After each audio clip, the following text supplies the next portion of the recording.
Candidate Forum, Mayoral Candidate Forum. Okay, all right. Nobody ever said I couldn't talk loud, so I think people can hear me. So I want to welcome everybody, and we will be taking a break between the mayoral candidate forum and the city council forum. The election will be the second Tuesday in October. It's the second Tuesday, which I don't quite understand because it's like the second Tuesday after it's the first Tuesday after the first Monday, so I would have thought it was that first week, but it's not. And you will be voting for one mayoral candidate. You can only vote for one. If you try to vote for two, then your ballots will get kicked out of the computer or not get counted. And you can vote for no more than 3 city council members. So just keep that in mind. I'm sure they'll tell you at the polls. My name is Bev Versteeg. I am the president of the League of Women Voters, and I'm going to turn it over to Mike to introduce everyone and to explain the rules.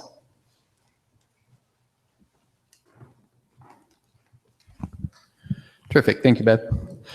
So I just went over the structure of the forum with the candidates in the hallway, but I want to do it now as well for our live audience so we know what to expect and what's happening here. We will be running the forum for mayoral candidates starting pretty much right now, and that's going to take us until about 7:40. About 7:45, we'll start the forum for city council, and they'll use the same overall structure for the forum. The way the forum will work is each of the candidates will receive 2 minutes to make opening statements. After that 2 minutes, a series of questions will be asked. Traditionally, the League of Women Voters asks the first question of the forum, but the remaining questions will come from the live audience. There were some folks in the hallway as you worked your way in who had some note cards. The questions that you submit, please make sure your name is on there. Submit those to one of the League of Women Voter members, and they'll put it in a queue to ask. They won't be going through and looking for the best questions or trying to organize them thematically or any of those kinds of things. The only thing they're asking is that you do put your name on the questions. Each of the candidates will receive 1 minute to respond to those questions. We'll work our way across the podium in a clockwise manner. So following the opening statements, Mayor Lazio will receive the first question. After that, Mr. Weeks will be the first to respond to the second question, and we'll continue to work our way through. We are fortunate enough tonight to be joined by most of the candidates for the primary here. We have all 3 candidates for the mayoral primary. We are joined tonight by Mr. Robert Lapointe, by Mayor Tom Lazio, and Mr. Russell Weeks. We also have most of the candidates for city council joining us tonight. We will have Holly Berg, Matt Dalby, Joe Denton, Adam Lunt, Ashley Noriel, and Skip Stevens will be joining us tonight. Unfortunately, Mr. Corwin Williams had a scheduling conflict and wasn't able to join us tonight, but he does send everybody his best regards.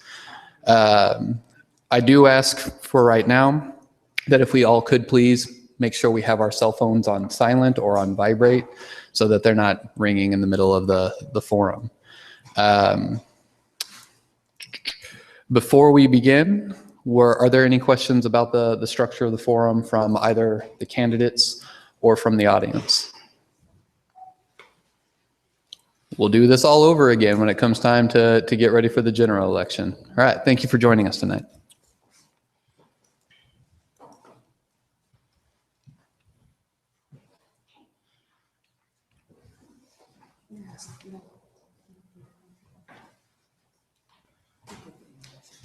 No, yes.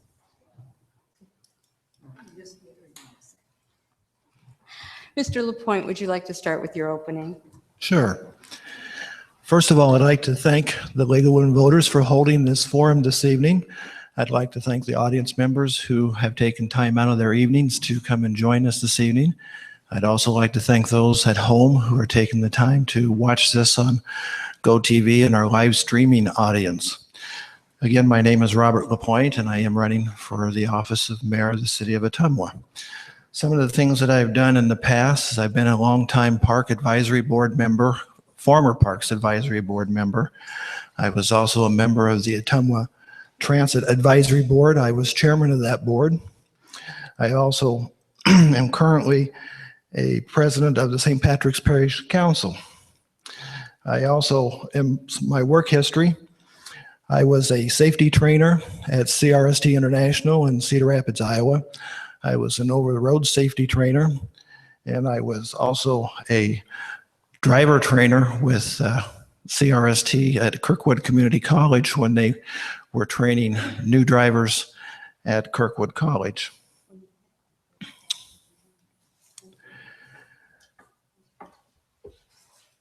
Why am I running for mayor? I'm running for mayor because I see a need for a change here at City Hall. We operate under a weak mayor, city administrator form of government, and I see the current mayor trying to change that to a strong mayor, and I see that as getting in the way City Hall is operating.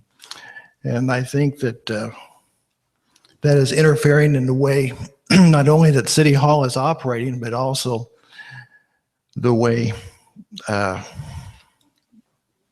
it's just interfering with how City Hall is operating. But enough with that. If I was elected mayor, I would let the city administrator, down to 10 seconds already. My main goal is just to let the city administrator run the city and let the city council. My time's up.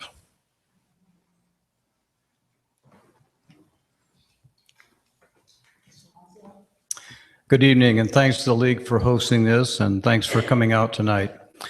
I am Tom Lazio, and I have been the mayor for the past 3 years. It's been a privilege and an honor to represent the city both locally, statewide, and nationally. I have 4 grown children and talked it over with them and decided to re-up this time for a new term. I want to continue to serve as mayor because now I've learned a lot about how the city functions and the things that are expected both of the city staff and the council. We've just started to move the city forward on a number of really great projects, and I think we want to continue that direction. We've got a lot of things on the drawing board, and we're going to be redoing our city comprehensive plan, and that'll be exciting. I feel I've been a good member of the team, and the team is made up of the council, the city staff, and the mayor's office. We work together, and while we don't necessarily agree on everything, we've found a way to be very civil, very professional, and we talk things over and get things decided. With less money coming into the city treasury, and I think that's going to become more apparent as we talk tonight, there's going to be some real tough decisions ahead, and the council and the city staff will have to work closely together to figure out how we're going to spend our limited resources. We can only cut the pie in so many pieces. I do want the public to know that I'm supporting public safety, and I think we've already shown that by the action that was taken recently. I want to keep us fiscally sound, and that means our Moody's rating has to stay where it's at now or get better. I think we need to continue to work on economic development, which really is a big issue, and we can talk more about it, but that includes housing and new jobs in our community. And I see my time is up. Thank you. My name is Russell Weeks. I've lived in Ottumwa for about 7 years now. And I want to, first of all, thank you, Mayor Lazio, for your dedication to the job. I grew up in Fairfield, and I've got a wife and 2 stepsons that I love very much. I see some serious problems in Ottumwa, and I want to help out as much as I can. I want to be a team player. I want to be somebody that's going to lead us into the future, somebody that can make things better by working with the people. Because as I've always said, there's no I in team. Together, everyone achieves more. I have done pretty much everything. I've sold cars. I've worked at McDonald's. I've worked at Walmart. And the reason why I want to run for mayor is because I've always wanted to be a public servant. I tried to be a police officer. Unfortunately, with my eyesight, I couldn't do that. And I greatly respect the police officers, and I would do everything that I could. And I want to thank you again, Mayor Lazio, for making that decision. That was a good decision that we needed. We need to make sure not only that our public safety is number one, but we must think about our infrastructure, the problems that we're having with those. And we need to have the council listen to the citizens a little bit more than what we have lately. Thank you very much for having, and thank you to the League of Women Voters.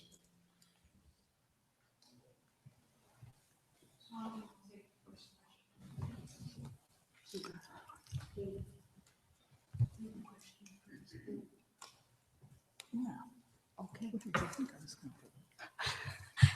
Are you going to read something, or am I going to read something? I'm going to read something because you don't have it. We'll get this cleared up.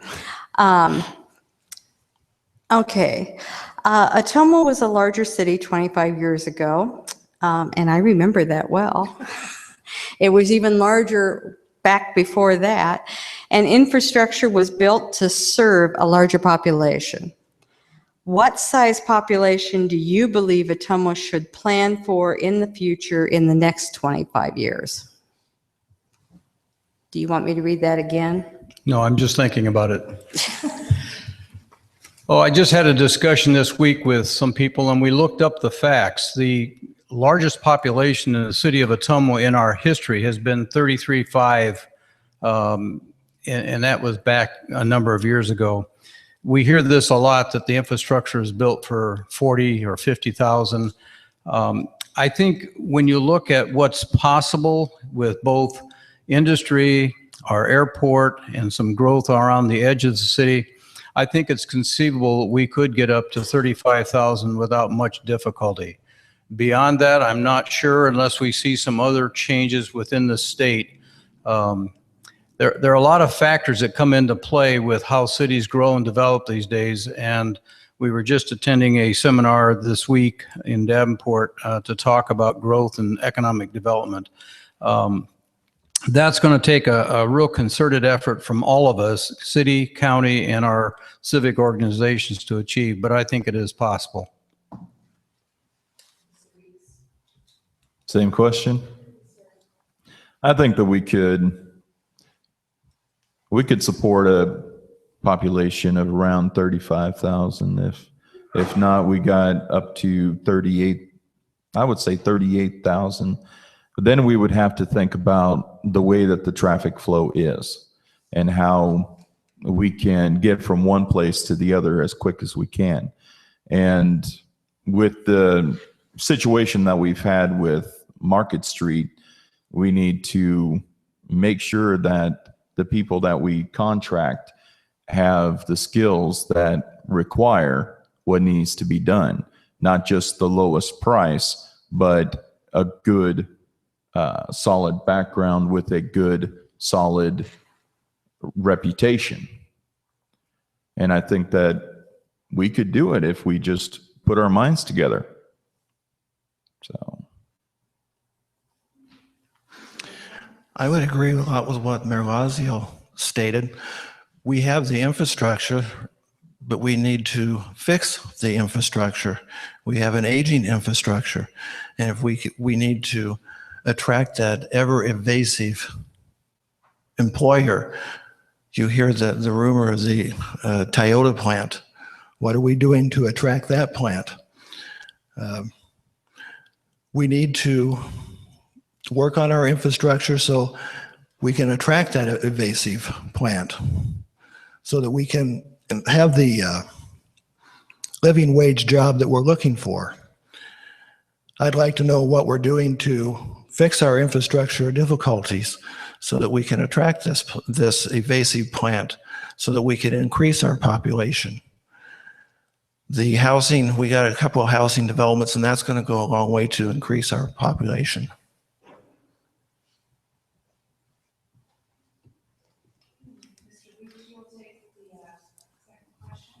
Okay. The first question is from Mark Rowe. If elected, you may likely be forced to make a decision that is best for the community, but is in contrast with your own personal beliefs. In which direction will you steer your decision and why? Well, my faith is very important to me, and I have some standards that I hold myself to. But in the grand scheme of things, we need to put what is best for the community, because we cannot legislate morality. We can't tell somebody that their way is wrong because we personally think that it's wrong. We have to have sustainable facts that tell us what the greatest or the best decision would be. We can't just go with our own gut feeling. We need to have the facts. We need to know what is best for the community. And when you're a public servant, that's what you are.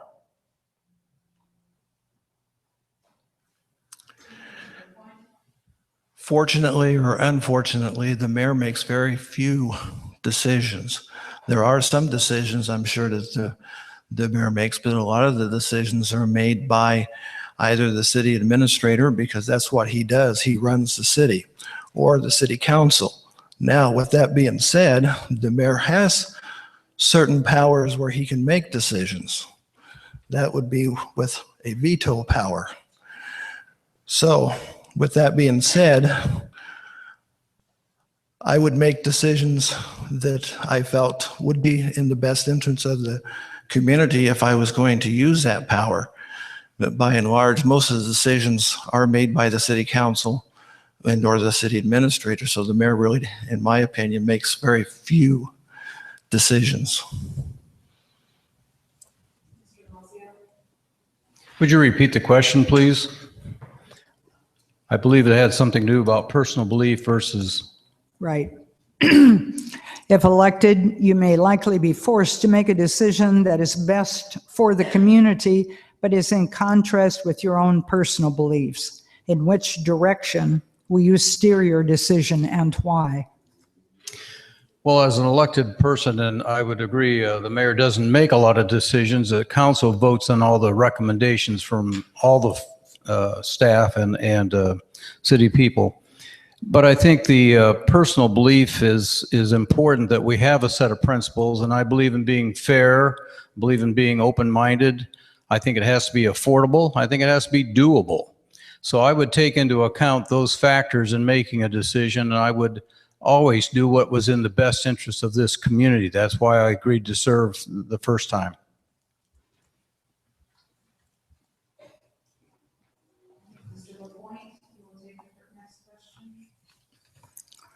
This question is from Bill Hoffman Jr.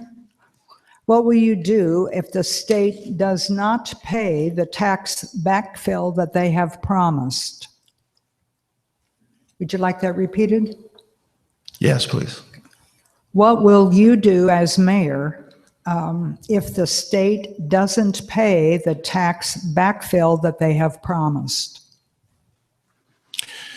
The city has a finance director as well as a city administrator. I will listen to what their recommendations are, as well as what the city council. Again, what's what we got hired. We pay an individual over $100,000 per year, and I'm not sure what the finance director gets, but that's what they're hired to do, to make recommendations. And then the city council will make that decision. The mayor really has nothing more but input. So that those are the decisions that are left to city staff. And then the council makes the decision.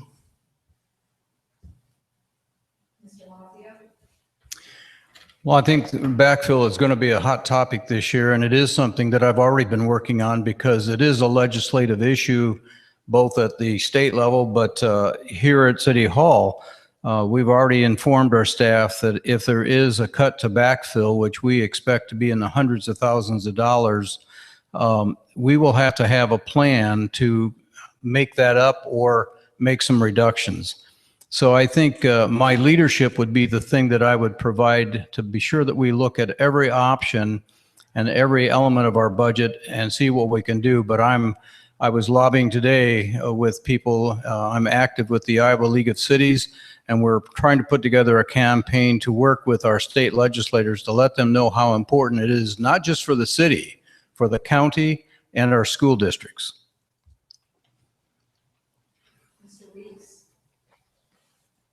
We definitely need a plan because it looks like they are going to cut the funding.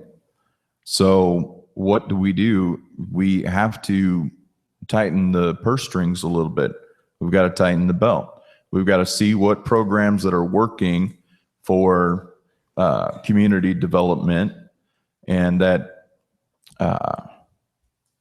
better, how am I trying to say it?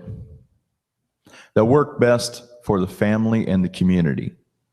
We have to make sure that whatever we cut does not cut into public safety and the family, social services, and stuff like that. And as my leadership, I would direct people to say, okay, what can we do in the best way possible so that we are not cutting anything from public safety or from social services?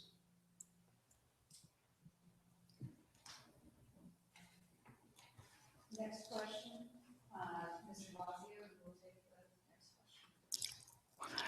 This question is from Mitch Niner. Do you think it is right for the current mayor to ask a citizen to donate his 17 acres of land to the city for a park without council approval or direction to do that? Would you like the question repeated? Please. Do you think that it is right for the current mayor to ask a citizen to donate his 17 acres of land to the city for a park without council approval or direction to do that? Well, I'm not aware of the situation that question refers to. I think the mayor should be willing to suggest ideas for the council to think about. And I've said this many, many times, any recommendation that comes, whether it's from a city department head or the mayor, the council has to vote on it. So if there's a new idea for using parkland, if there's an idea for an exchange of parkland, I think that gets the council thinking about it. And maybe then we can look at some out-of-the-box thinking for other solutions, because we are at a point where if we always do what we've always done, we're not going to get any change. Could you repeat that one more time for me, please? Do you think it is right for the current mayor to ask a citizen to donate his 17 acres of land to the city for a park without council approval or direction to do that? No.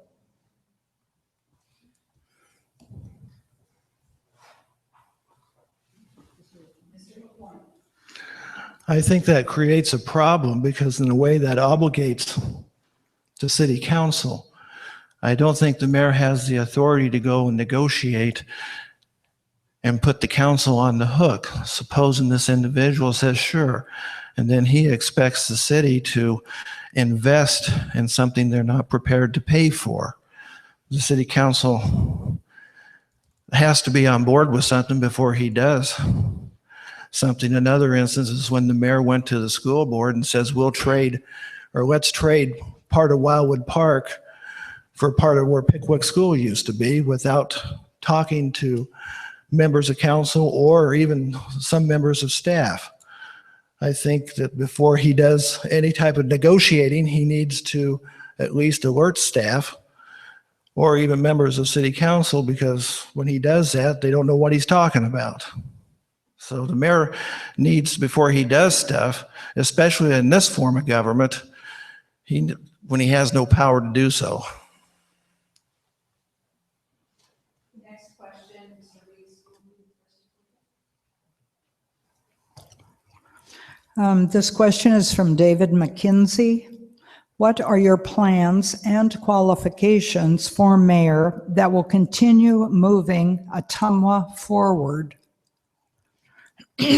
What are your plans and qualifications for mayor that will continue moving Ottumwa forward? My plans are to invest in the youth, invest in something that is going to keep the youth here. We have a bunch of community projects that are great for 30, 40-year-olds that are coming back after they've gone to college or something like that. But we need to keep the people here. We need to keep our graduates here. So how do we do that? We invest in smart technologies, IT. We've got a great laser lab out at Indian Hills. We could use the backbone that we have right here in Ottumwa. My plan would be that we need to invest first in the families. And that's basically it. That's all my time. That goes by fast.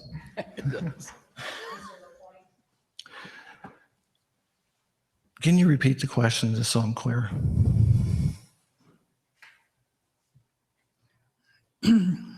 What are your plans and qualifications for mayor that will continue moving Ottumwa forward? As far as qualifications and stuff, I've been on boards before, so I know how meetings and stuff work. So I can run meetings and take care of that area. One of the things that my plan is to go out, and I was listening to the mayor on the radio when he was having his broadcast a week ago, and one of the questions was about different types of activity things for people to do, fun things for people to do, and he said that wasn't something that was the city's responsibility, and I agree with him when he says that, but that doesn't mean we can't go out and search for these family entertainment centers, because there's corporations that go and build family entertainment centers, and I think we can go and recruit these types of things. And I'm going to run out of time here, but that's one of the things I'm going to do is look for fun spots to locate in Ottumwa. Well, I think I would continue to work on the projects. For example, we do have a great partnership with Indian Hills Community College, and they have a new business in the incubator, which is taking Indian Hills graduates. We brought that family here from Ireland, and they have set up a business, and it is working well. I think we did the same thing when we worked with the CNC manufacturing at the air base. That building that Eljon was in was empty and going to be going vacant. It was going to be into a receivership. We've helped them to get financing, and they now have 40-some jobs out there. I would continue to work on projects that will get jobs and people here. I think when I said that on the radio, the question had to really do with whether or not the city's primary responsibility is to take care of recreation and quality of life issues. And while that comes under parks and recreation, that's not our primary responsibility. We want to cooperate with the Wapello County Trails. There is a program to build more trails. Next question, we'll start with Mr. LaPointe. This question is from Mark Rowe. Ottumwa faces a possible fiscal cliff in the near future with property tax rollbacks. without hurting critical services, how do you see Ottumwa maintaining a balanced budget? One of the things at the last city council meeting, we need to look for some creative ways of helping our city budget. So I made a suggestion to maybe looking at something that other communities do. And I made the suggestion of looking at our hotel motel tax, for example. Other communities in the state of Iowa devote some of their hotel motel tax to public safety. And I asked city staff and the city council to maybe look at redirecting part of the hotel motel tax towards public safety. Now, I know city staff quickly wanted to shy away from doing such a thing, but we can do that because other communities are doing it, so there's no reason we can't. I know that funds are currently allocated, but if we have to make choices, tough choices need to be made, and that's one way that we can help maintain our public safety. I'm a supporter of the public safety, and I use that as a suggestion.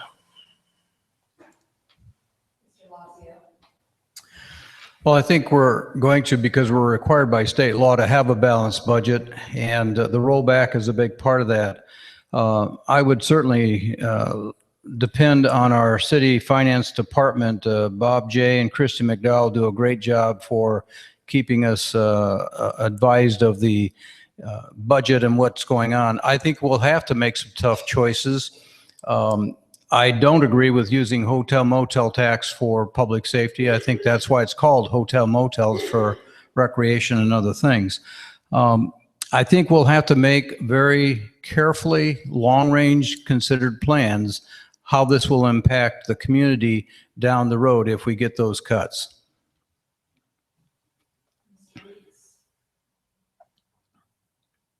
Could you repeat it real quick? Ottumwa is facing a possible fiscal cliff in the near future with property tax rollbacks. Without hurting critical services, how do you see Ottumwa maintaining a balanced budget? Well, I have to agree with Mayor Lazio that I don't think that it is the city's responsibility to be in basically the entertainment business. There are a lot of cash cows that we have in this town that are sucking the budget, and we are getting nothing in return. So maybe we could ask the cash cows that we have to step it up a little bit so that we don't have to invest so much of the hard-earned money of our constituents into something that they can't afford anyway. They can't afford to go to different places. And like I said, we're not in the entertainment business. We are here to make sure that our community is safe and make sure that we have a good quality of life.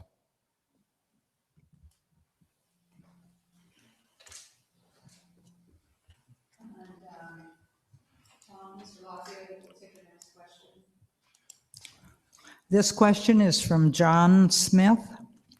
What action has been taken or will be taken on utility rates in Ottumwa versus Mahaska County? What action has been taken or will be taken on utility rates in Ottumwa versus Mahaska County?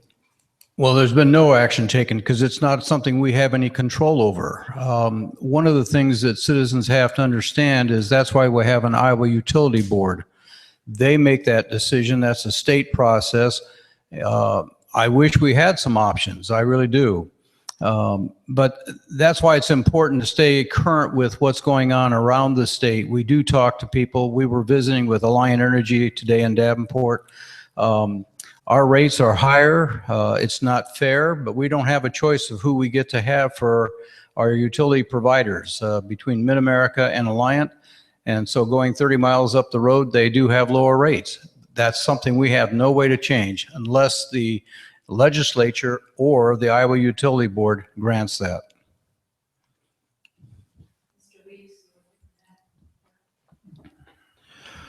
I actually called the utilities board and talked to them about some of the rate increases and the fact that some of the people that I know can't pay their electric bill. And they have said, we have not gone forward with a hike in the rates. And I said, well, what can I do to make sure that we don't have a hike in the rates? And he said to call the people, make sure that you send an email to them, make sure that your voice is heard. So I would suggest everybody call the Iowa Utilities Board. Everybody send an email to the Iowa Utilities Board so that they know what our opinion is. They know that we can't afford it. And it's ridiculous that we only have one option. We need our voices heard. So the best thing we can do is contact Alliant Energy, contact the Iowa Utilities Board. About the only thing that, that I can say is citizen involvement. Get involved when the time comes for public opinion. Let your voices be heard. And hopefully that will open their eyes and let them know what your concerns are.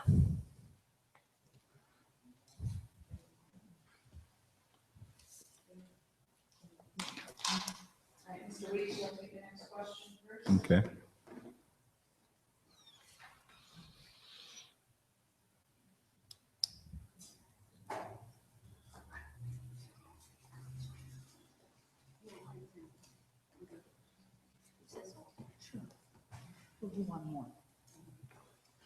Okay. Would you be agreeable to revisiting ordinances to get rid of doubts?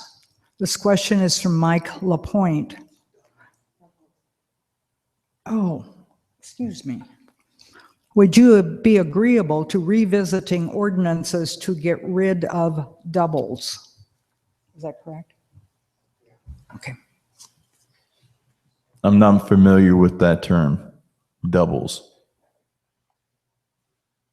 I'm assuming that it means ordinances, two ordinances that are the same.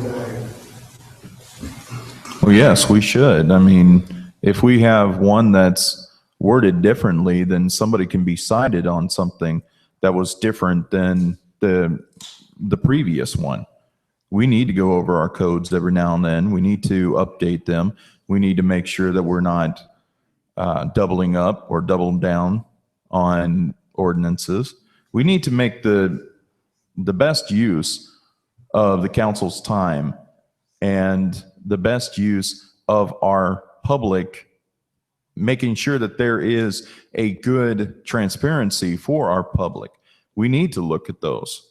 We need to make sure that somebody is taking a record, somebody is looking at them and making sure that we don't double ordinances. I mean, if that's what you meant, then that almost sounds common sense to me, to have two ordinances saying the exact same thing. I would agree. Anytime we got a double ordinance or anything that's the same thing that's stated somewhere else, we need to look at and eliminate those that are doubles.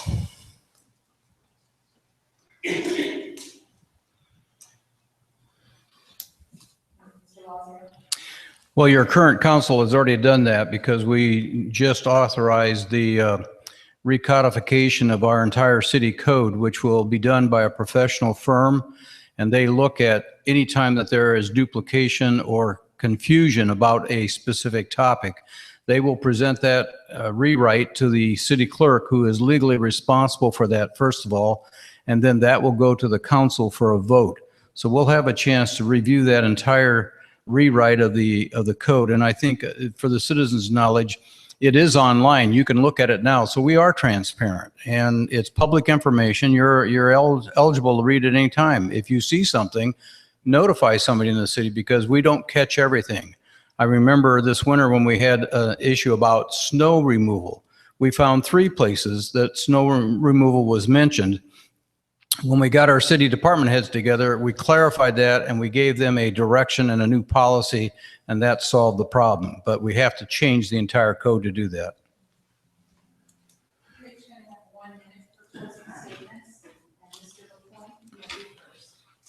I get to go first twice?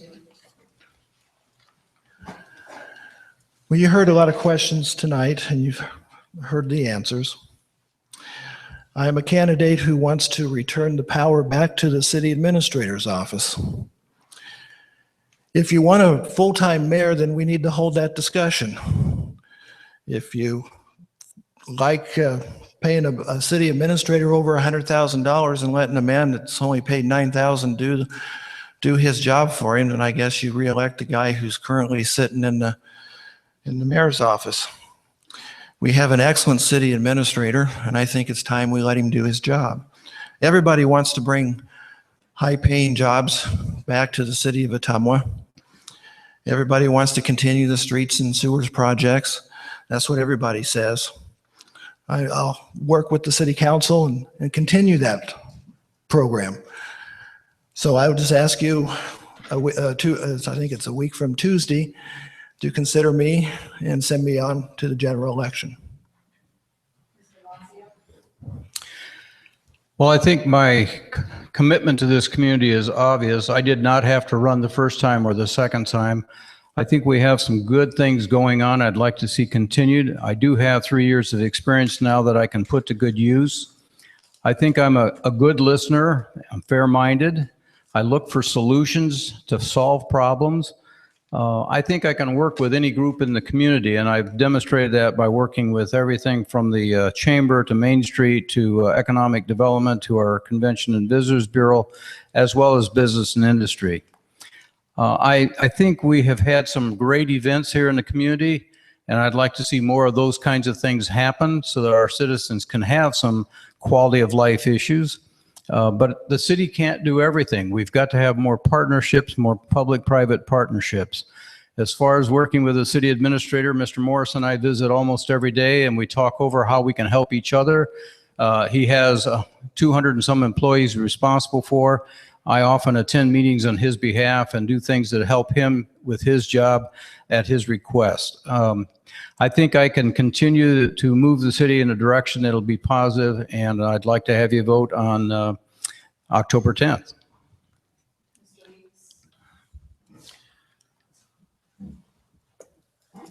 Our aura is not very good in Ottumwa. And by aura, I mean the energy that you feel here. You got a clout of depression around this town. We are one of the poorest cities in Iowa. We're one of the poorest counties in Iowa. We need to not only invest in more infrastructure, more jobs, more this, that, and t'other, but the base of community is family.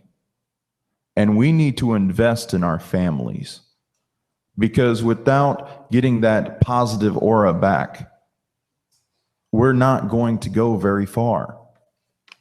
We need to have somebody that has vision, somebody that has a destination in mind. We need somebody that says, we're going to finish this. And that's what I will do.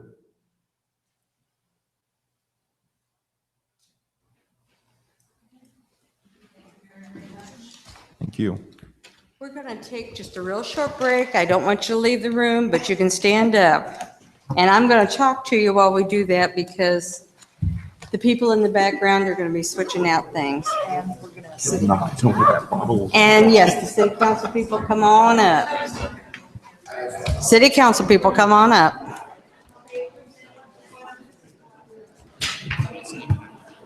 Okay.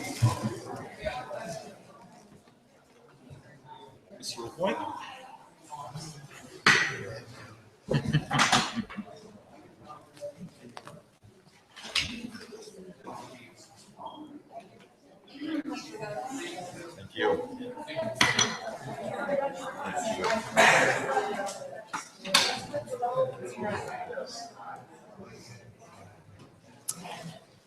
I do want to do a little bit of a advertisement. This forum is brought to you by the League of Women Voters, who will also next Thursday be holding the second of our firearms study. I don't know if any of you made it to the first one. If you didn't, I'm sorry, because it was really an excellent one. The next one is going to be Community and Health Impact of Guns.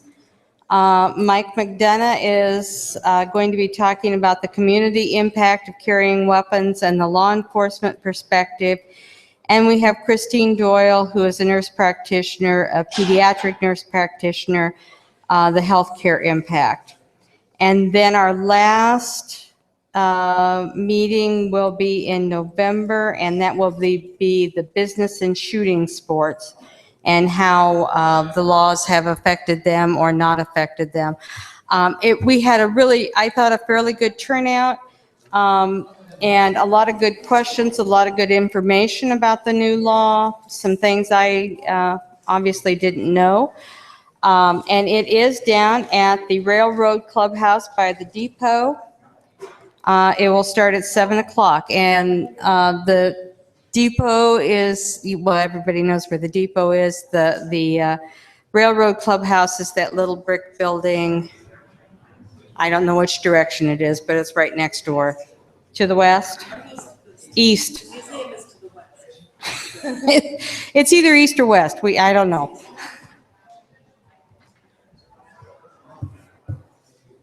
Also, League is looking for new members all the time. And right on the front, it says League of Women Voters, not for women only. New members are welcome. We're always looking for people to join us, to give us some new ideas of things we could be doing. And I would like to thank the new members we have, because of them, we have been having the firearms series, and we're going to be doing a book series later on this winter. So I'm here still? We will continue to do the forums, but we just want to branch out and do what I think League does best, which is educate people. Oh, the chosen. Joe, I'm going to slide back in front. Thanks, sir. Anything else we need? Matt, you don't have to remind me to be loud in the microphone.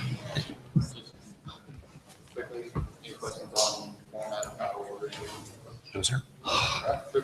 Okay. Are there any other questions? If you do, please let us know. If at any time somebody says something that triggers a question, just raise your hand and flag down somebody. Okay. Abracadabra, we're ready to start. What? Opening statements will begin in about 2 minutes. And we will begin with Hello, my name is Holly Berg, and I'm running for City Council because I was raised to feel a responsibility to my community. I want to give back, whether it's through volunteering or public service. I volunteer for Main Street Ottumwa, the Halloween-a-Palooza Film Festival, and the American Gothic Performing Arts Festival. I'm one of the board of directors for the Greater Ottumwa Convention and Visitors Bureau and Pathfinders Resource Conservation and Development. I serve as president of the Ottumwa Area Arts Council and treasurer of the Central Iowa Tourism Region. All of these great organizations help make Ottumwa a town worth calling home. Thanks to the experience I've gained working at Area 15 Regional Planning Commission as a regional planner, I know I can help Ottumwa. I'm focused on economic development, community planning, and writing and administering grants. I'll bring those skills to the council. If you choose to elect me, I will concentrate on building the business community in Ottumwa. I want our downtown to be strong so we can support all local businesses in our community. I'll work to attract new industries to the city, particularly ones that can take advantage of the great students graduating from Indian Hills. We need to bring businesses to town so that those students and everyone in Ottumwa can find good paying jobs and keep our young people in the community. I want to improve our workforce. We can help people looking for jobs find the unfilled positions in town. We need to do a better job putting people together with the resources available through job training programs and courses. We need to take advantage of the opportunities available in Ottumwa and find ways to expand them.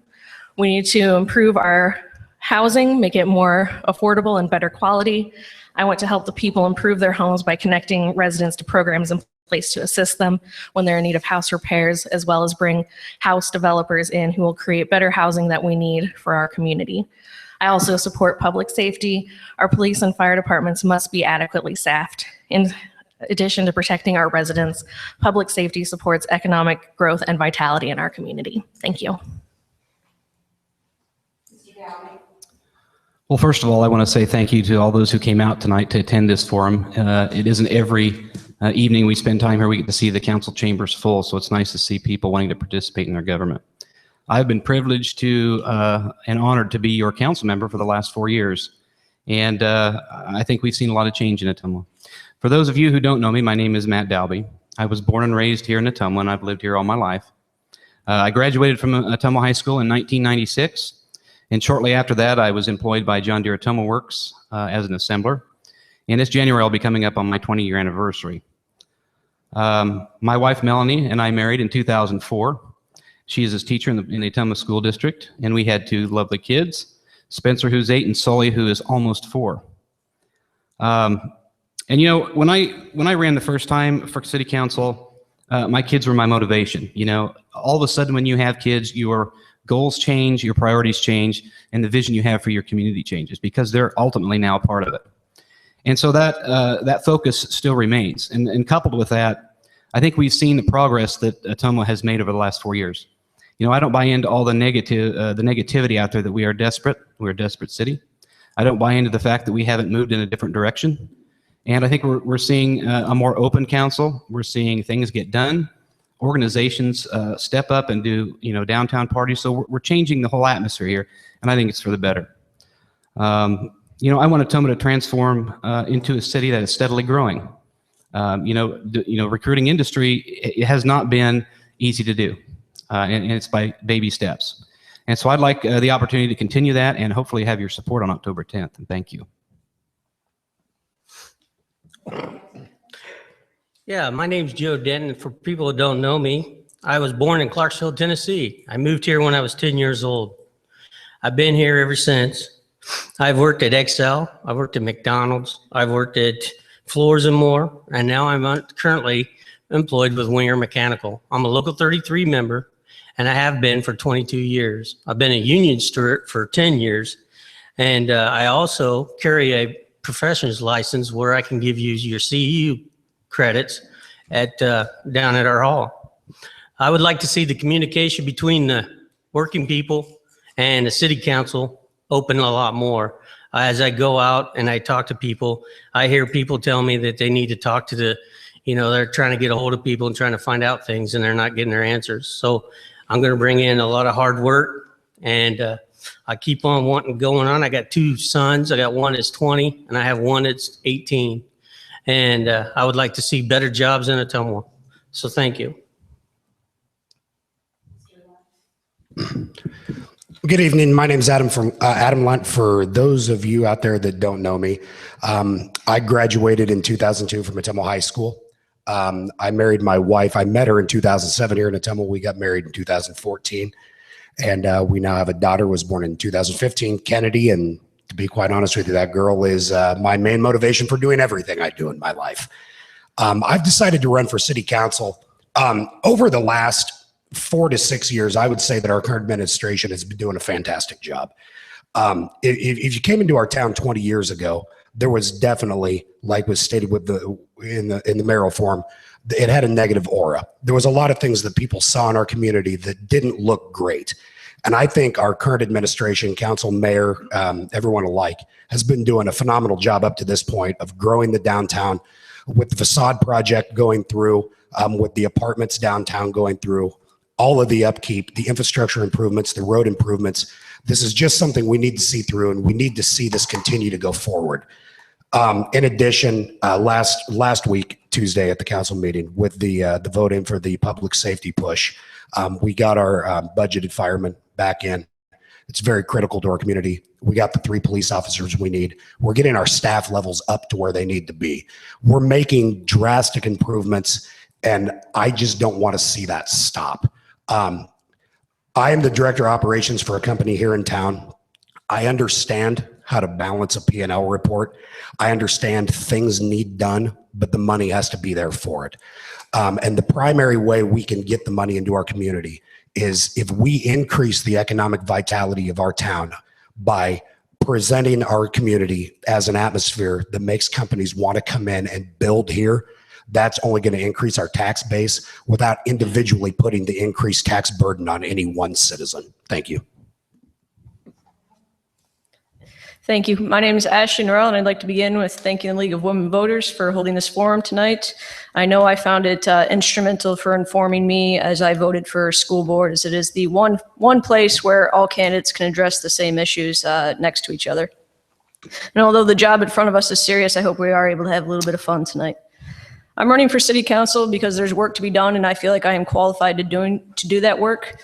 Since I moved to Ottumwa, I've had increasing exposure to the community. I first completed the Razor's Edge Leadership Series out at Indian Hills. I then went through the Leadership Academy. I also went through the Citizens Police Academy, which if I had to rank them was the best experience I've had here. And I'm currently city council appointed as a commissioner at the Ottumwa Housing Authority, providing low rent housing assistance to our elderly, disabled, and low income families here in town. So I just see the city council as the next logical step for me. My primary focus and interest of mine is the comprehensive plan, as we heard tonight. I'm a long-term strategic thinker, and I believe we as a town need a comprehensive elevator pitch of why this town is great to live in. I think it has a high quality of life. I fought to get here. I moved actually outside of Chicago to get back here. I think the skill sets that enable me to do that long-term strategic planning, as I mentioned, all the community events that I've been through. I'm also a major in the United States Marine Corps, so I'm used to making tough decisions in the public sphere, especially as a female officer in the Marine Corps, obviously skylined and highlighted there.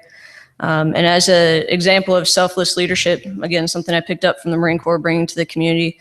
For those of you that follow my Facebook page, I have already pledged to give back the earnings on the $16,000 that an elected official makes to the betterment of the community. Thank you.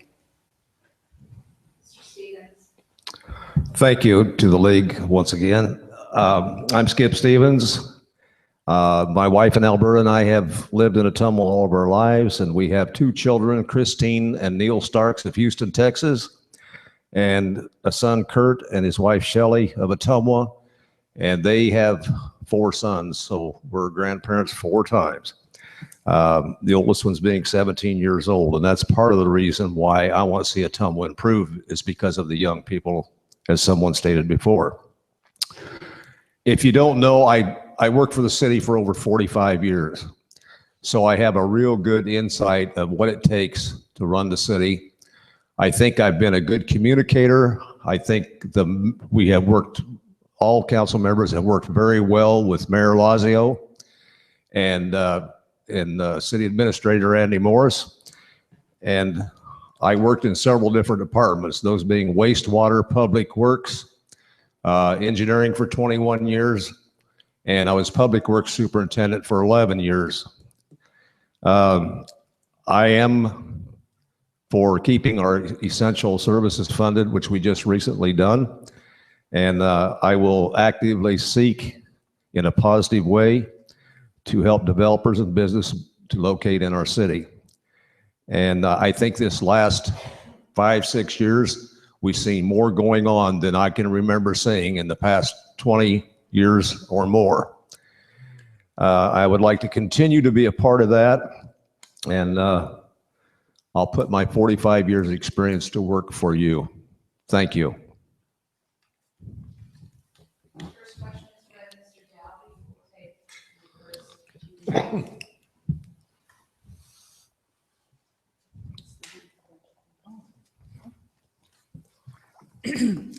This question is from the League of Women Voters. Ottumwa was a larger city 25 years ago. Oh, thank you. Ottumwa was a larger city 25 years ago, and the infrastructure was built to serve that population. What size of population do you believe Ottumwa should plan for in the coming 25 years? Thank you for the question. And as you heard in the mayoral forum, you're a step ahead when you establish the facts. And the facts are that Ottumwa in its heyday was around 33,000 and some change. Currently, right now, we're hovering around 25,000 people. So if you look at the gap in between where we were and where we are now, that's an achievable gap. And when we took over on the council 4 years ago, we had that vision that things had to change. No longer could we keep reacting to what we were handed. We needed to be proactive in how we handled it. And so my hope is that the sky's the limit on population, but we're going to do it being responsible and moving the needle step by step. And that includes a lot of citizen input and, being open to new ideas and not simply doing the same thing over and over again. We need to simply honor the past, move forward to a new Ottumwa, and I think we can get there. We're not that far from it now. Thank you. I think we need to look at probably about 35,000, because I think what we need to do is make sure that we're always big enough for growth, because no matter what we do, we need to grow. And in that growth, we need more jobs for citizens of Ottumwa. We need more well-paying jobs in that area. So I think we always should look as big as we can. Thank you. The old adage, if you're not growing, you're dying, goes a long way here. And I think that's completely true in this instance. And like Councilman Dalby had said, in our heyday, we were 33 and change. And I think that's a completely attainable goal in the next 25 years, 20, probably even 10 realistically. We do have an infrastructure that was originally built for that population. However, the infrastructure is aging and it needs upkeep. With that being said, that upkeep is going to take money to keep that up. Unfortunately, these things are going to go hand in hand. It's just simple math. We're going to have to spend the money to keep the infrastructure up, but it's the chicken and the egg syndrome. Do you fix the infrastructure and hope the people come, or do you bring the people in and have an aging infrastructure that can't handle it? And I think those are some tough things we need to look at. But that being said, we do need to continue to grow our community. And Mr. Denton's completely right. Well-paying jobs are the way to do that, to get people into our community so they can have the quality of life that they deserve, and we can make our city thriving. Thank you. Yes, ma'am. 25 years is a long time. I actually would probably go with the stretch goal of 40,000 people. And I think we need clear steps on how to attain that 40,000 people. I do not think it will be a single large factory, if you will, that will draw in people. I think we need to focus on industrial, smaller firms. I actually do think Lunt Reliability Services is a great example. As you heard mentioned earlier, I am AgTech out at the Indian Hills Incubator, started by the Ireland firm. Working with our lasers and optics employees out at Indian Hills is also another great example of expansion and growth to attract more good paying jobs here in Ottumwa. I will also say that along the lines of positive aspects of Ottumwa that we don't discuss, from 2000 to 2010, we had a net influx of young people and children, young people being 20 to 30-year-olds, and then children less than 10. So we're actually, as a small Iowa town, this is pretty impressive that we're able to attract that demographic, a growing demographic, a reproducing demographic to our town. I think 35,000 is also achievable. I think one way we need to start that is some new housing, and believe it or not, that's in the works. I think that's probably going to come up within the next year. And the reason for that, we're losing so many people to Oskaloosa, Pella, and different other areas that work right here in town. And the reason being they can't find the home that they want. So that's going to be addressed reasonably soon. And I think 35,000 is achievable. And the mayor mentioned the business from Ireland. In case you don't know, our mayor went clear to Ireland to recruit this business. And I think that's commendable. Thank you. Similar to the other answers, I think 35 to 40,000 is a achievable goal over 25 years.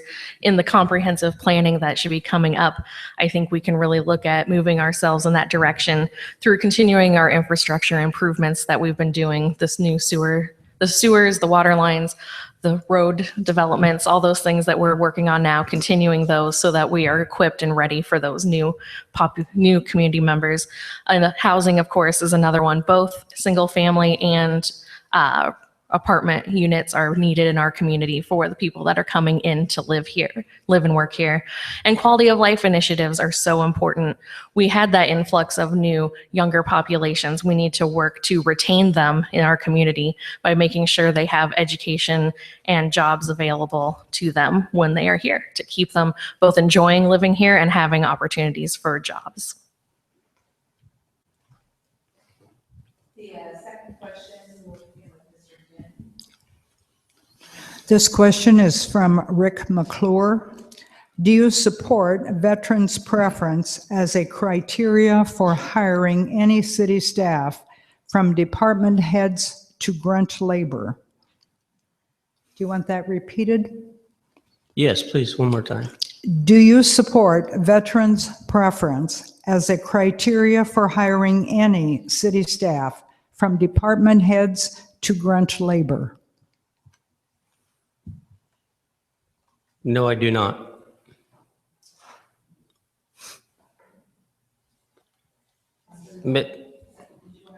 No, that's it.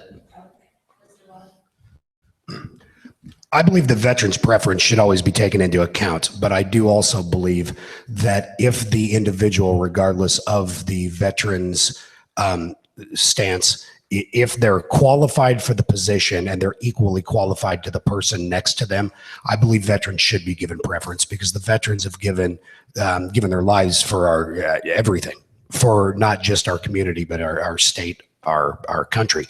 So I do believe that needs to be taken into pretty strong consideration. That being said, on the flip side, if you will, I don't believe a veteran should be given a job just because they're a veteran. I think they need to have the qualifications for the job put in front of them. And if they're not qualified, I don't believe that they should be given the job just pro bono, if you will, just because of their veteran stance. Thanks. I would agree with the candidate Lunt here. I look at it as it's a veteran's preference, not a veteran's handout. As a veteran myself, I would not want to be hired for a job that I was not qualified for. But as a tiebreaker in any hiring decision, if you have two candidates with equivalent skill, the one who is a veteran, that'd be the tiebreaker. Yes, I would support that.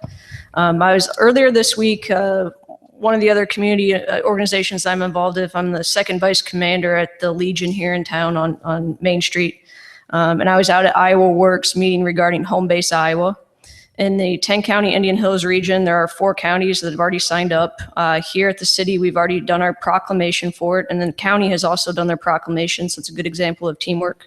We're hoping to get the official package together in December and welcome more veterans home here to Ottumwa. I would definitely support veterans' preference, because it's a law. And in Ottumwa, when you're hired for the city of Ottumwa, you have to take a civil service test. And all things being equal, if you qualify, you have to qualify, but if you qualify and the person next to you qualifies, but you have veterans' preference, you get the job. I can remember a time out in the city public works that veterans' preference was used. Also, one time for a fire chief, it was used. So yes, I would support veterans' preference. Thank you. Yes, I'd also support it, as it has been mentioned by several candidates. If choosing between 2 people for a position that have equal skills and assets to bring to that position, the preference should go to the veteran. We've seen the Home Base Iowa program working in other communities, and I'm excited to see that moving forward in ours as well. Thank you. Certainly do support that, and I'll tell you why. Because we do have it here and we do use it. Number one, qualifications are going to be what they are. When people apply for a job, ultimately qualifications are going to be what matters. That's simply why you're hiring the people you're interviewing. But at the end of the day, we got to remember what these folks have done.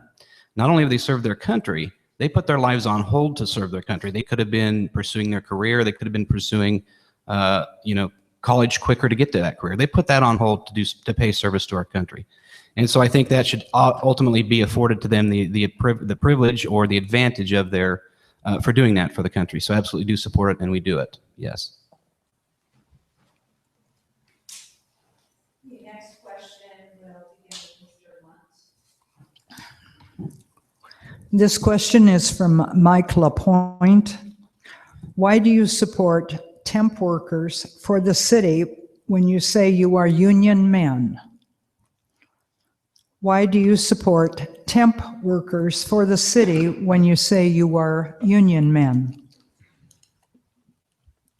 Well, to answer that question, I know that's directed at everyone up here. I can't say that I do support temp workers or that I am a union man. That kind of seems a little more wide stretching. I believe when we have workers come into our community to work on projects, whether it be the Market Street Bridge project, anything like that, we need to look at the bids that come in. We need to look at the qualifications of the people doing the jobs, regardless of whether they're union or not. I think we need to look at, and not only the lowest dollar amount, we need to look at the qualifications. We need to see, I deal with a lot of bids in my line of work, and I've seen a lot of bids come in 20 to 30% cheaper than the next highest. A company will take that bid and then immediately get hit with change orders. And that's how the people make their money. So I think we need to look at these long-term, not only what's the dollar amount on the bottom of the page, but what does the scope of work cover? And I don't think that has a lot to do really with whether it's a temp or a full-time employee. I too am not familiar with the temp employee situation, I guess, that has or is occurring. There is a difference, I guess, between the city hiring a temporary employee and being the employer of that temp employee, and issuing out a contract or subcontracting out the work. Those are different avenues with different strategic considerations regarding the type of work, the public safety component, the urgency of the work, how long it's going to last, also, quite frankly, how expensive it's going to be, the risk of the job hazards, all things that would just have to be considered on a case-by-case basis. I am a supporter of the union, and I have been a union person all the years that I could when I was working for the city, except the 11 years that I was public works superintendent. And if you're in supervisory, you can't belong. As far as temporary, the city of Ottumwa hires through Supreme Staffing. The reason for that is, I'm talking about the part-time people. The reason for that is they pay all the workman's comp and all the tax deductions and everything. That's out of the cities. The cities don't have to fool with that. The city of Ottumwa needs a certain amount of part-time employees for parks and cemetery and some in public works and parks to mow grass. They don't need all those employees year-round. So that's the reason it's set up that way. I am a union person, and I do support temporary employees.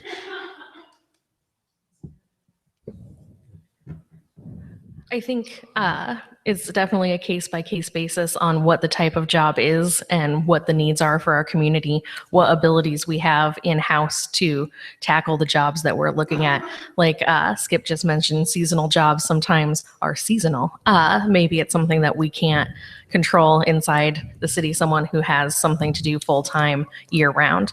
But that being said, I always want to make sure that we are, as a city, practicing what we preach, making sure that we have livable wage jobs for the people that we have working for us, just like we want to see in our community. Well, we got to understand too that, city government is not a private corporation. We are not driven by the private sector, and, we don't brandish a huge profit at the end of the year. And there are times in city government and the jobs in city government where we have a need for part-time employees. I started out as a part-time employee at a vet hospital, and I worked into a weight job that was a part-time job, and eventually found my way to my job at Deere, which is union. And so we all have to start somewhere. There is room for both types of jobs in Ottumwa. Number two, like I said, we don't have unlimited funds. We work for the taxpayer pays those salaries. So we have to be very judicious in what we do there.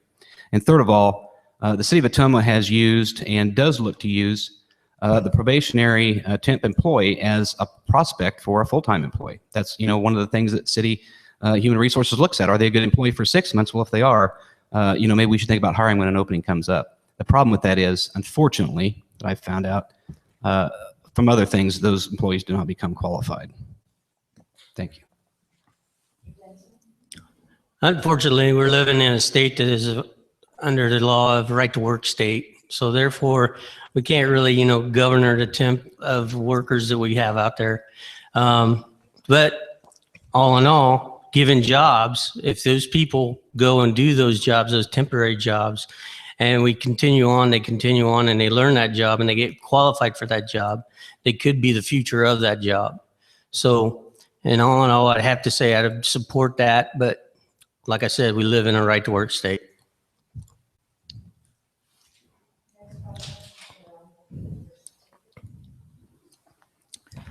This question is from Mike Lapointe. Would you vote for someone that wastes $100,000 on paint color, as you did for the Market Street Bridge? Would you vote for someone that wastes $100,000 on paint color, as you did for the Market Street Bridge? I think, especially given the property rollbacks, we are not in a position where we can spend money on luxuries. I am not familiar with the paint as a purpose in addition to appearance. And I'm not familiar if that paint is corrosive preventive or concrete sealant, if there's actually a structural need for that paint. But certainly if there was not, again, given the budget constraints, I would not support $100,000 to be spent on paint. No. I am one of the council members that voted to spend the $100,000, but let me tell you, it wasn't $100,000 for paint. The paint cost $4,800. The reason for it was, and I had other support on the council as well, when they left the contract to redo the Market Street Bridge, they put in the contract to paint the upstream side clear across the beam underneath. They was going to spot paint the downstream side.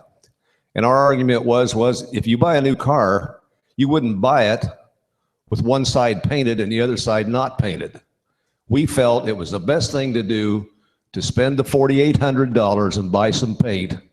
It did cost us $100,000 to have it painted, but there's a misconception. We did not spend $100,000 for paint.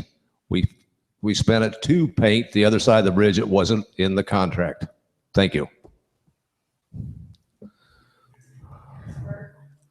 Well, I think, Skip cleared up a little bit on maybe the misconception there. I think that, one, we need to make sure that we can do what we can to convey the facts in that to the community and make sure that we're doing the best to understand the decisions that are being made. When you think long-term, I believe spending $4,800, not $100,000, on paint to make sure that we have a long-term plan on the benefits of doing that to the bridge pays off in the long term than it would have by not doing so. But if it was the hypothetical $100,000 to pick a different paint color, then no, I would not. Well, that falls in my wheelhouse too. I was also another council member who supported it and will support it to this day and again, and I'll tell you why. If you look back 20 years, Ottumwa has taken care of what it's needed to, but that's it. When we do a project, we don't want to do it halfway. The tide's changed for that. We can no longer afford to do that. What we had here was an opportunity of a brand new bridge built over older infrastructure. And just as Ms. Norrell, alluded to, paint doesn't just serve an appearance purpose. It serves a structural component as well. It covers up steel and keeps the integrity of that steel good. Now, if we're going to invest the type of money we expected and got from you to build that bridge for millions of dollars, then we would expect it to last at least 20 to 30 years, if not 50. And that painting of it, which was $100,000, $48,000 for the paint, would ensure that that would last for the money you already invested in that infrastructure. Again, that infrastructure is important not only to do right the first time, but you have to make sure you preserve it down the road. We don't want to be doing this because our deck is good, our structure is no longer good in 20 years. That would be not good for the taxpayer dollar, and that's why we did it. Well, the question on the line was, would you vote for somebody like that? Well, depends on what the situation was. If there's more details to the question, just as Matt and Skip Stevens have said, you have to look at the steel and where it's at. It's on a bridge, it's constantly wet, and it has to be good paint. So therefore, for that good paint to last and protect that steel, protect that bridge, to protect the people, then I would be in support of spending $100,000 to make sure that steel stays there. The next question will begin with Mr. Stevens. I'm good. I think they covered it.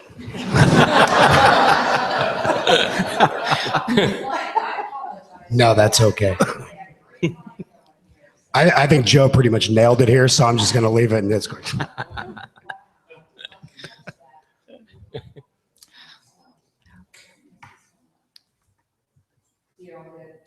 I'll answer the question if the people want me to. It's up to you guys. It's up to you. Oh, don't leave me in charge. Okay. Oh, wait, that's what we're here for. Sure, I'll answer. Could you actually, could you repeat the wording of that question, please? The one that, Yes, please. Just I missed one of the wordings in it. would you vote for someone that wastes $100,000 on paint color as you did for the Market Street Bridge? Okay, I think there's the caveat. The question was, would you do it for someone who spent the money on paint color? As Councilman Stevens cleared up, they didn't spend $100,000 on the paint color. They spent it on paint. If it would have been purple, pink, blue, yellow, the price wouldn't have changed much. You might have a small variance because of the metallurgy of the paint. I get it. But with the corrosiveness of the water, you have oxidation issues. And like Ashley pointed out, and she's completely right, it serves a huge purpose to keep this thing covered up. And like Councilman Dalby said too, you know, we have to protect all the money we're spending on these things. So to go out there and frivolously spend $100,000 to change a color simply for an appearance issue, no, I would not support that at all. But to protect a huge investment right up front to extend the life of that, yes, I would be in support of that. Mr. Stevens, now you'll be. Okay, this question is one we ask of the mayoral candidates. It is from Mark Rowe. Ottumwa faces a possible fiscal cliff in the near future with property tax rollbacks. Without hurting critical services, how do you see Ottumwa maintaining a balanced budget? Well, for one thing, we've got to take a look at probably some personnel in some areas. Our city administrator has already eliminated 2. That's not something that we really want to do, but the whole key to this, and you can't do it overnight, is building our tax base, and we won't have these issues. Tax base, tax base, tax base. And that's housing, anything we can get.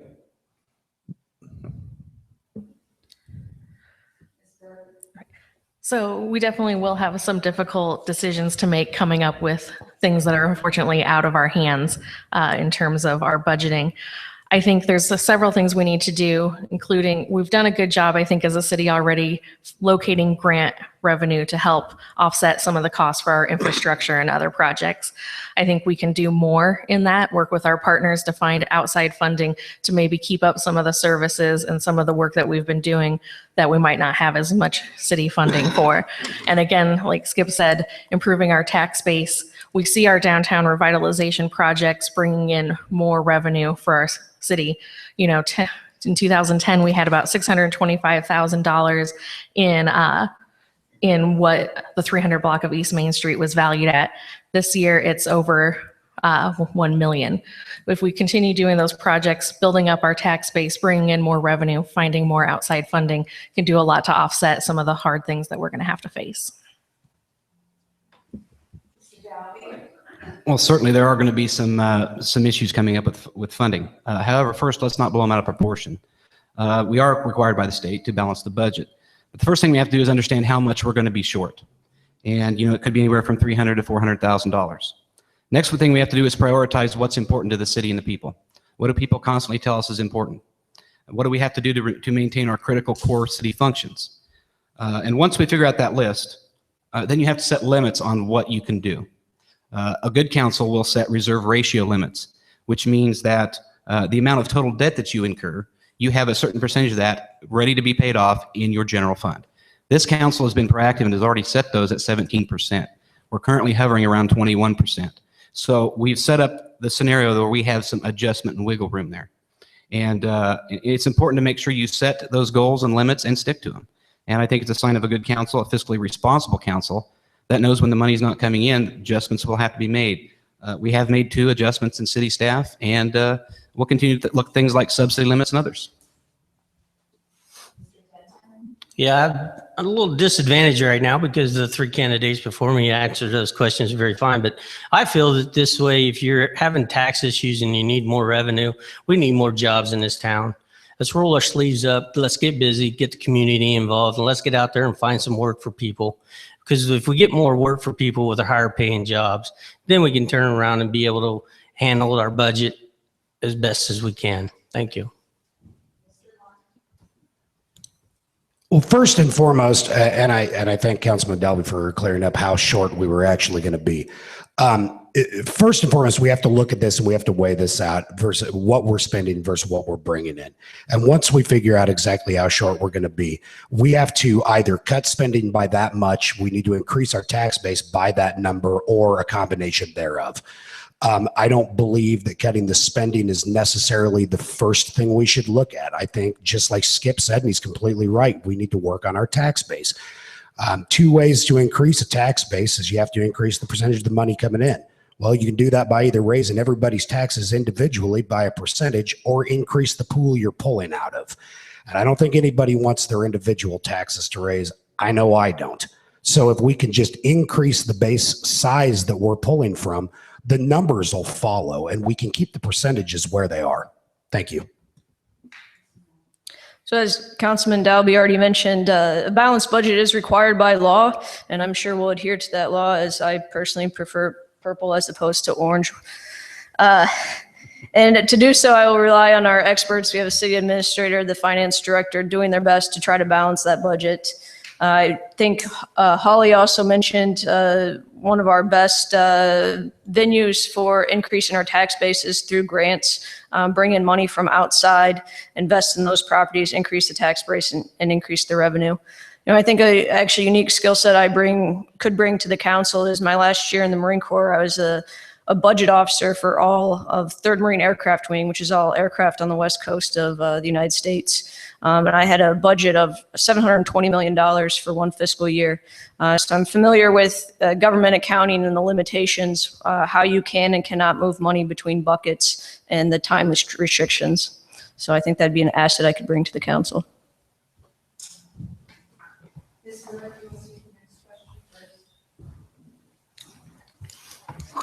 This question is from Rick McClure.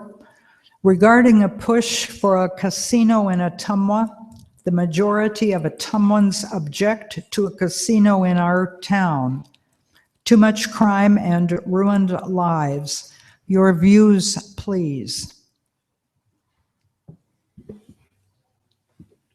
Thank you. I think I was not here when the casino came up for discussion the last time, so I hadn't seen the votes on what the community what the community feels they want in our town in terms of a casino.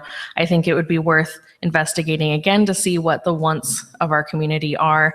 In terms of a casino, a lot of that development is out of our hands. It comes to the Gaming Commission and how they operate and where they decide a casino to go. Personally, I'm not a huge fan, but I understand also that they bring in revenue to your community through a lot of external funds that can come into your nonprofits and different organizations.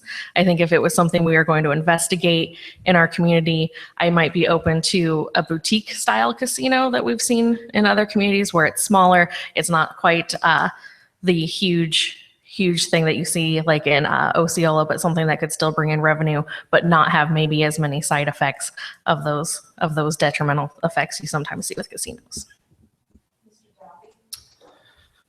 While tax-based growth is more of a small, gradual change, we know that's going to happen, and we're working on finding ways to increase that. In the meantime, we're going to be suffering some financial difficulties. One thing we can't do is become complacent in finding reasons on how to lower our property tax levies. And if you notice in the sister cities that do have casinos that are required to, fund city, projects and stuff, and do, they don't have those high tax levies. They don't have those issues like we do. And so while it may not be the fix-all or should not be the only thing we look at, it's got to be on the table. And like Holly alluded to, a lot of other factors go into determining whether you get one or not, including the people's vote. So, one thing we can't do is continue to complain about high taxes and not be a part of the solution to fix that and be open to those ideas. And, I would support a casino, and at least the discussion of a casino probably needs to happen. Yes. Yeah, I wouldn't be the deciding vote on that situation, whether we get a casino or not. It would be the people of Ottumwa, whether they would want one or not. But in favor of the casino, I would support it because it would turn over revenue and it would give some people some jobs. So I support it. I believe a casino, a racetrack, anything of that nature, and like Holly said, she's completely right. It's not completely up to the people here, but because there are a lot of other factors that come in. As far as putting it on the table and looking at it, looking at the numbers, seeing what it can bring in for revenue and jobs, I would definitely be up for putting it on the table. But the end all is, as a city council, and I say as a city council as if though I'm already up here. I feel real good at this table. I just want to. But as a city council, we're elected officials of the people. And if I do think it needs to be put out there, it needs to be presented to the public. But if the majority of the population doesn't want it, there's your answer. So I think looking at a casino to build one, to allow one, to permit one or not is actually a fascinating concept that even if not elected, I think I might just do more reading on. I distinctly remember last year going to the nonprofit center as it was held in the Bridgeview Center, and a gentleman from Washington, Iowa was talking about his funding, and he says, yeah, we got that casino funding, and just a big smile on his face, worry-free. They were able to accomplish their mission. Of course, the casino, there isn't one in Washington, but Washington County has Riverside, and all that funding is shared with the entire county.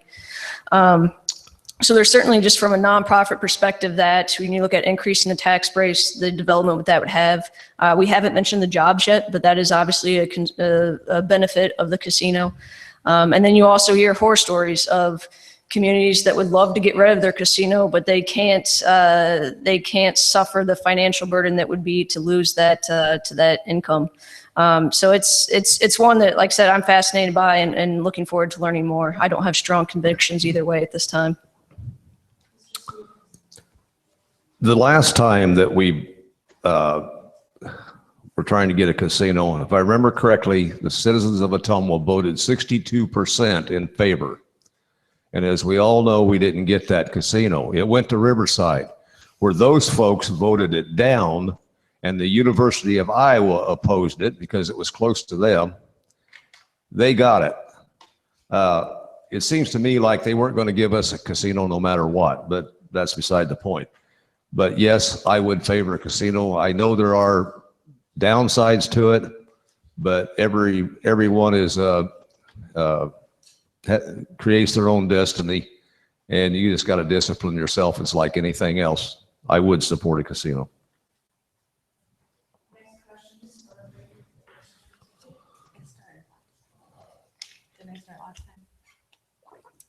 Yes. Connie, she started last time. Did she go again? Start again. Holly, we don't need any overachievers in the room. I'm sorry.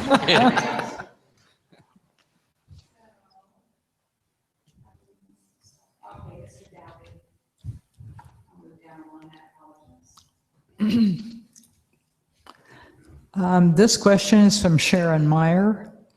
How will you address budget shortfalls? Excuse me.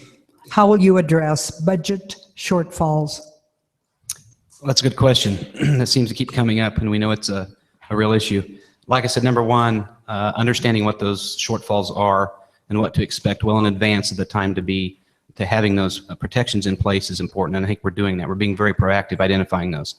Unfortunately, we had to let 2 positions go here at City Hall to make some adjustments in that category. We've looked at subsidy limits on some of our organizations and drawn that back so that doesn't put the taxpayer in an open check possibility for funding things that we can't afford. And, setting, like I said, setting reserve ratio amounts at a responsible rate and following that, sticking to that guideline. If you have those protections in place and you follow a good budget like our staff has done time after time again, and you're responsible with it, you will end up okay. Yes, there are cuts to be made. Everything should be on the table.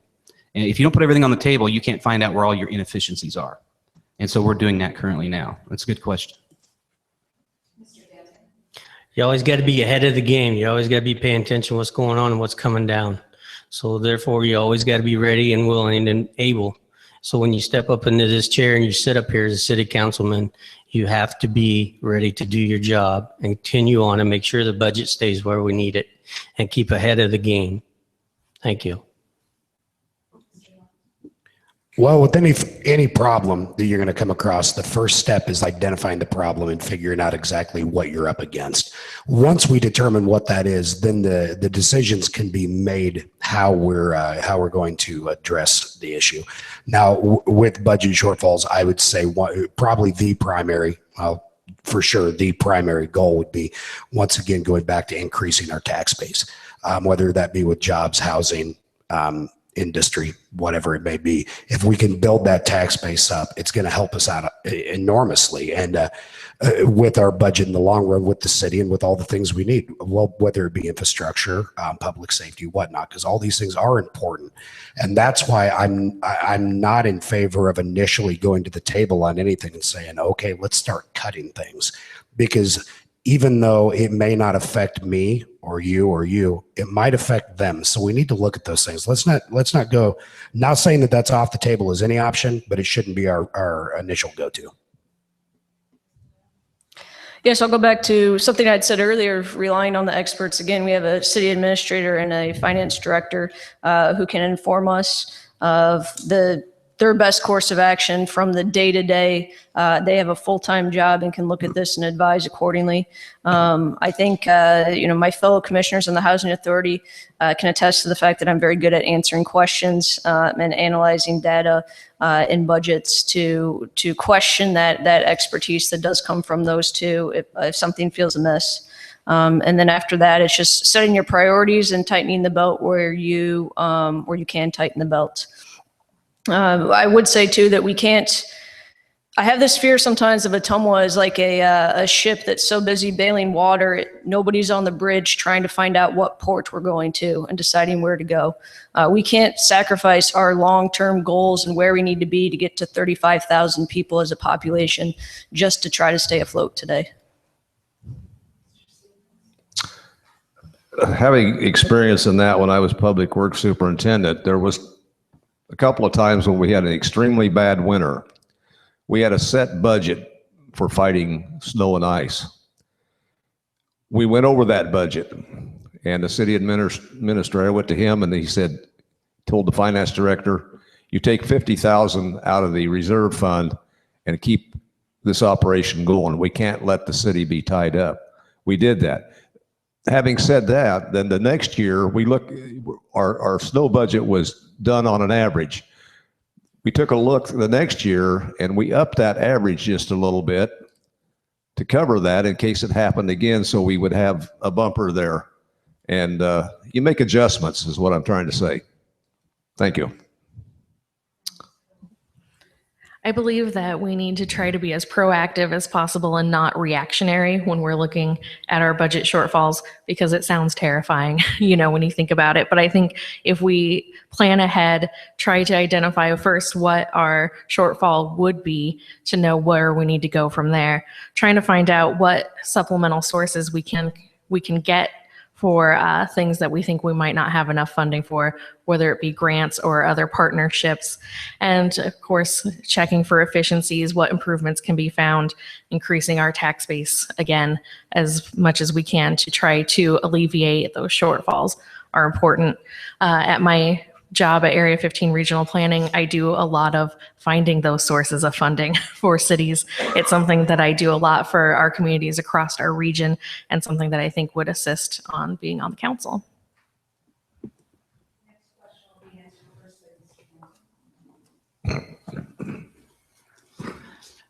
This, excuse me, this again is a question from Mark Rowe. If elected, you may likely be forced to make a decision that is best for the community, but is in contrast with your personal beliefs. In which direction will you steer your decision and why? First and foremost, to get this seat, I have to be voted by the Ottumwa people. And for that to happen, then I will always make the decision for the Ottumwa people. Even if sometimes if I feel like, well, in my morals or I'm having trouble debating on it, I will always remember what I have learned as I grew up here in Ottumwa, what the Ottumwa people want. So therefore, it would always be for the city of Ottumwa.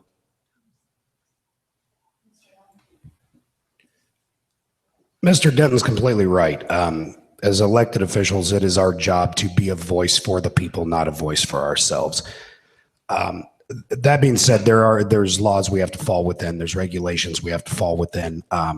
You've got the letter of the law, but then more importantly, at many times you've got the spirit of the law. And a lot of people overlook that even though some things may have a gray area to it, you still have to stay within the spirit of the law. As long as you can do that, I believe I sit on my laurels and I have very strong convictions on certain things. However, I'm not running for office to come up here and preach to you what my beliefs are. That's not what this position's about. This position is making sure that we stay transparent as a government. We communicate back with the people and we listen to the people, because we can all learn a lot from one another and make decisions for the betterment of our community as a whole. My personal career path, I'm moving towards a route of entrepreneurship, but certainly I haven't gotten there yet. And as any person who's worked in another organization could probably tell you, there are those times where you have to toe the party line and go with the orders that are issued to you, even if they're not in line with your personal beliefs. And I pause and take a deep breath because that hurts. I obviously hope that often my personal beliefs and what's best for the community are, overwhelmingly, I'm thinking 99% of the time, in one and the same view. As I mentioned, going back to the Marine Corps, being a female officer, I'm used to being that public face up there making the decisions, and it hurts, but I'll get through it, and we'll move forward together as a community. Anyone that knows me knows that I listen to people. I frequently get phone calls, and I do respond to every call that I get, and I try to listen to what people in our community want. I stated when I ran for this seat in the first time 4 years ago that I was not going to make my decisions based on trying to get elected the next go around. I'll make my decisions based on what I think is right for the community, and I do listen to people. And that's how I base my opinion. Thank you. In terms of beliefs for the city, I believe that making decisions based on facts, figures, opinions, feedback from our community members is how to base all of those decisions. So I guess in terms of a belief system, that's my belief, is to make sure that we're using all the data, all the research, all the feedback we can on making that any decision that we have. That's an outstanding question, and you can answer it different ways. The obvious answer and the right answer is, we're not elected to serve ourselves. We're elected to serve the people who put us here. That being said, all decisions should be made for the betterment of the full community. And I can tell you one thing: each of us sitting up here, you will make decisions with this scenario at hand. And they're tough decisions. They're ones you go home with and you'll think over and over and over again. And you'll think, well, this group that I like over here will support me if I do it this way. But you go back to that answer to that question, what's good for everybody in Ottumwa?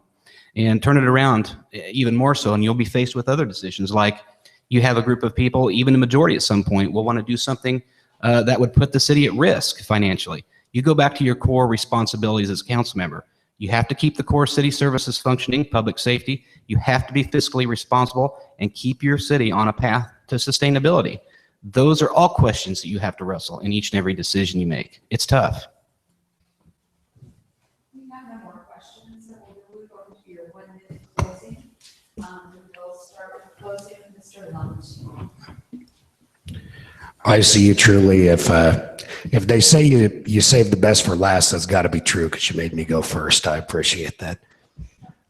Now, I think I'm really excited with not only what our current council and administration has done up to this point. Over the last 4 to 6 years, our community's made great strides.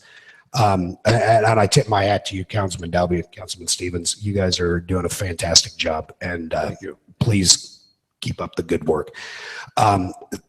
That being said, I'd love to be a part of this council. I would love to set in. I think I can bring a new perspective when it comes from, I am the director of operations for a company. I own a small business. I've sold 2 successful small businesses along the way.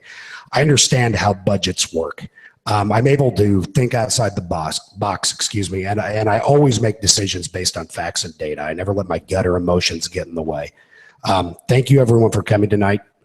It's been an absolute pleasure to be here, and even if you don't vote for me, get out and vote on the 10th. I would actually like to start my closing comments with thanking Bob Myers. He's not here, choosing to retire and I guess enjoy other aspects of life, but let's not forget how many terms he served on city council. In fact, I know he's out of town in Davenport tonight with the League of Cities representing us well. So thank you, Bob. Hopefully you'll get a chance to watch this eventually. I'd also like to thank the League of Women Voters for hosting this tonight. Unfortunately, we didn't have as much fun as I would have wanted to, a few more jokes. I have a very dry sense of humor. I know many of you will be back for the next one, so please, more humorous questions. I think that does highlight, though, the seriousness of the job that's in front of us. It's a job that I have a great amount of respect for, and honestly, a little bit of fear of maybe inappropriate, just because of the overwhelming responsibility that comes with it. I would like to ask for your vote. You don't need to wait till the 10th. If you'd like to go to the auditor's office tomorrow, they are open and the machines are up. Thank you. Mr. Stevens? Thanks again to the League of Women Voters for having us tonight. I would just like to remain a part of the team that's moving Ottumwa forward, and we are making good strides. And I think within the next year, you're going to hear a lot more things that's going to happen in Ottumwa. Some of them building the tax base, some of them quality of life things. But I would like to remain on the council and continue this progress forward. And thank you. Please go vote October 10. Thank you to the League of Women Voters for the opportunity to share my ideas for the future of Ottumwa. And thank you for everybody who's here to ask questions and be a part of this, and those watching through GoTV and our YouTube feed. I know the City Council has a responsibility to the people who live here. I'm ready to take on that responsibility. I want to use my experience and insight into the communities, and provide insight into the community's needs and opportunities to move Ottumwa forward. I'm very excited at the changes we've seen. I've been proud to be a part of what we've seen change over the last few years in Ottumwa through downtown, new initiatives, better quality of life opportunities, and I want to continue to be a part of that by serving on the City Council. I want to promote economic growth with a focus on local and downtown business, increase our access to quality, affordable housing, and utilize our resources to connect local candidates to quality jobs and improve the local workforce. Thank you. I hope to have your vote on October 4th. hollyforottumwa.com if you want to learn more about where I stand. Well, again, I know it gets redundant, but thank you so much for the League of Women Voters for putting these forums on. So often we don't get a chance publicly to address or see where our elected officials stand on the views. So thank you for hosting this, and hopefully another one before election. Boy, you guys, you got a hard, tough decision. I don't think I've ever seen a council slate that has more qualified people than we do here tonight. And that makes me proud. You know, 4 years ago, you put me in charge and gave me the responsibility of being your councilman for 4 years. And that was a privilege, and I appreciate that very much. And I think we've seen a lot of changes. We haven't always made everybody happy, but we've tried to do and stick to what we believe is a new focus for Ottumwa. We can win this thing. We're going to change the direction of the city, change the tone. And I think we've done that. We've been responsible, and we've been very open to people's suggestions and ideas. 20 years ago, you wouldn't be having a party down on Main Street. You know, there's things that people in a community expect from their officials, and that's to provide a good quality of life. I would appreciate your vote and hope to continue on in the next 4 years of doing that very thing. Thank you very much. And do go vote. I would like to thank the League of the Women Voters for putting this on. This is a great opportunity. And my last minute of this segment, I would also like to retract one of my answers that I said, no, I would not support. I misunderstood the question, and I would like to admit that I would be in support of anything with our brothers and sisters of our veterans. So with that being said, I work for the people. I would be up here for the people, and go out and vote for me on October 10th. Thank you. Okay, thank you, guys. Again, go vote November 10th. Polls will be open from 7 a.m. till 8 p.m. Or you can go vote early. We will have another forum. It will be the 26th of October at 7 o'clock right here. Be here or be square. And so, like I said before, you will vote for one candidate for mayor and 3 candidates for council. They'll take the top 6 for council, and we'll see those 6 people back here. And that's it. Thank you all for coming.